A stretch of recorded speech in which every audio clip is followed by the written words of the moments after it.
বন্ধুরা আবার ফিরলাম একটা নতুন ভিডিও নিয়ে। এখন আছি আমরা একটা গ্রামে, বা বলতে পারো উড়িষ্যার একটা গ্রাম, যেটার নাম দুবলাগুড়ি। অনেকেই জানো, অনেক ফেমাস জায়গা।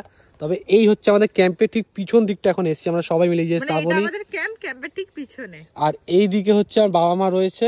তো এই দেখানোর জন্য জানলাম এখানে তো কত কপি গাছ, মানে প্রপার কপি, ওলকপি, আর এটা হচ্ছে ফুলকপি। হ্যাঁ, এবার ব্যাপারটা হচ্ছে এখানে যে আমরা কেন তোমাদেরকে দেখাচ্ছি, যে আমরা যখন কফি খাই না তখন আমরা সবাই মনে করি যে সার ফার দেওয়া থাকে বা কিছু হয়তো ইঞ্জেকশন পুষ থাকে, আমি জানি না সেগুলো যদিও, কিন্তু এখানে আমি প্রপার দেখতে পাচ্ছি মাটিতে নাকি এরকম চাষ হচ্ছে। ঠিক আছে, ভাবছি একটা দুটো নিয়ে যাওয়া যায়, তাই না? তো ওইদিকে রয়েছে ওলকপি, কিছু কিছু জায়গায় দেখতে পেলাম। এই যে তোমাদেরকে দেখাচ্ছি, দেখো ওলকপি, দেখা তো শ্রাবণী, এ দেখো ওলকপি, এইগুলো এখানে রয়েছে, এইখানে আছে। আর তোমাদেরকে এবারে দেখাচ্ছি ফুলকপি, চলো।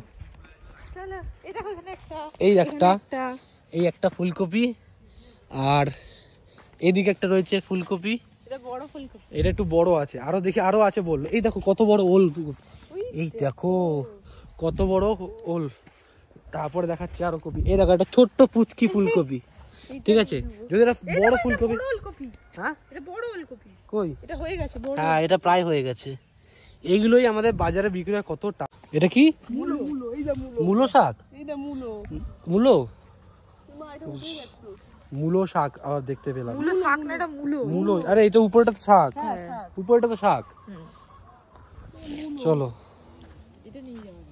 কোনটা, এটা কি? এটা কেটে নিয়েছি অলরেডি, খুব সুন্দর লাগলো। আর এনাদের বাড়ি দেখো, এটা পুরো মাটির বাড়ি, কত সুন্দর, খড় ঠড় এখানে সব ইয়ে করেছে, দারুণ। চলো ভিতরে ঢুকি। এই দেখো এখানে হচ্ছে রান্না করার জায়গা, এখানে হচ্ছে রান্না করার জায়গা। আর এদিক থেকে দেখো ভিতরে যাই, পুরো মাটির বাড়ি, কত সুন্দরভাবে তৈরি আছে মাটির বাড়ি, ভাবো। এখানে দেখো, এই দেখো খাট, এদিকে সব জিনিসপত্র রাখা, রান্নার যত জিনিস, গ্যাস, কত কিছু আছে এখানে, শোয়ার জায়গা। আর এদিক থেকে সবাই বসে আছে, দেখো শ্রাবণী আর মা এসে, এই যে হ্যাঁ বললো তো,